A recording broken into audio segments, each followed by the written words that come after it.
le Giraffe est resté 8 ans sans prendre de titre et il fallait qu'on gagne cette année. C'était pas évident du tout, mais on y est arrivé. Est-ce qu'aujourd'hui, c'est le même langage qu'on tient dans la tanière d'humilité qui a amené le Giraffe aujourd'hui à retrouver le sommet du football sénégalais? Mais toujours, parce qu'il faut rester humble dans la vie. Moi, je pense que l'humilité est une valeur, est une grande valeur sur laquelle les gens doivent se baser pour atteindre leurs objectifs. Et le Giraffe s'est basé sur ça cette année, quand même avec un entraîneur comme Aïdaf, avec des joueurs de talent qui en voulaient. Parce que les joueurs m'ont dit, à partir du match qu'on avait perdu contre Tenguet, je crois, ils avaient promis de ne plus perdre de match. À défaut de gagner tous les matchs, ils avaient promis de ne plus gagner de match. Et ça, c'est très important. C'est très important, il faut être ambitieux dans la vie. Les joueurs l'ont été, ils ont senti qu'ils voulaient être champions. Ils sont allés au bout de leur force pour gagner ce championnat-là. La perspective, c'est que la saison prochaine, vous allez en compétition africaine. On le sait, ces dernières années, les équipes sénégalaises ne réussissent pas trop leur parcours dans ces compétitions africaines. Aujourd'hui, quelles seront les dispositions que le Giraffe compte prendre pour au moins faire mieux que les clubs précédents? Faire mieux, oui, c'est vrai, mais aussi on va essayer de prendre les match par match. C'est vrai qu'on est ambitieux, on va essayer d'atteindre toutes les limites possibles. Mais il faut aussi se dire que les clubs traditionnels, les clubs sénégalais du moins, traditionnels en plus, parfois ont des limites que les autres n'ont pas. Les autres équipes des autres pays ont beaucoup plus de moyens que nous. C'est vrai que nous, on a un talent avec nous.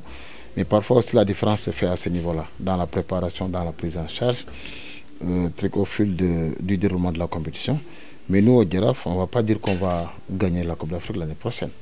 Vraiment, il faut être lucide.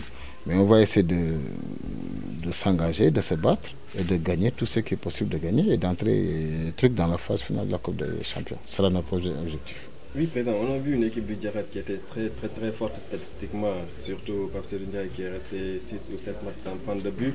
Est-ce que derrière, il y avait une motivation de la part du président, par exemple, augmenter les primes de match pour que les joueurs se démultiplient dans le terrain? Mais les primes de match au Sénégal, bon, c'est des primes qui ne sont pas conséquentes. Mais bon, parfois aussi, ça fait partie de la motivation pour les footballeurs.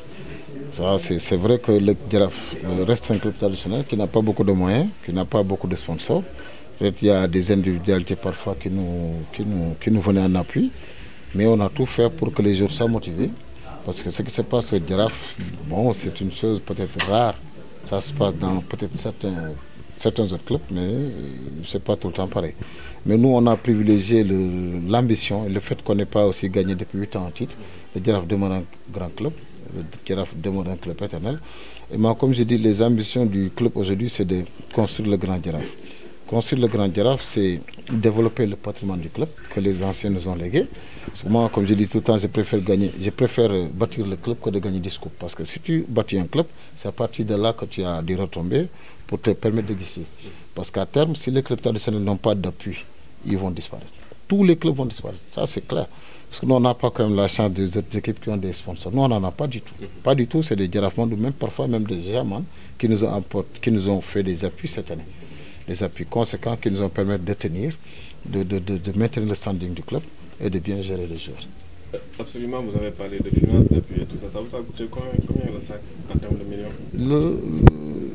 Bon, c'est un budget pratiquement de 200 millions. De 200 millions.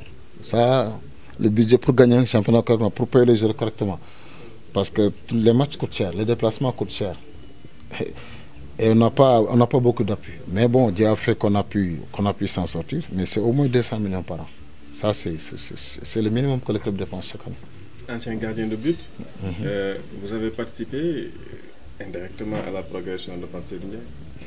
Oui, non, Pape Seydou était déjà très motivé.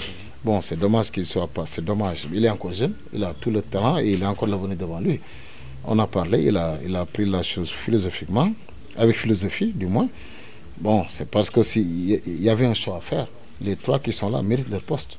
Pape Seydou peut éventuellement envisager l'avenir avec beaucoup de sérénité parce qu'il a les qualités qu'il faut pour être un grand gardien. Il est encore jeune, il a du talent.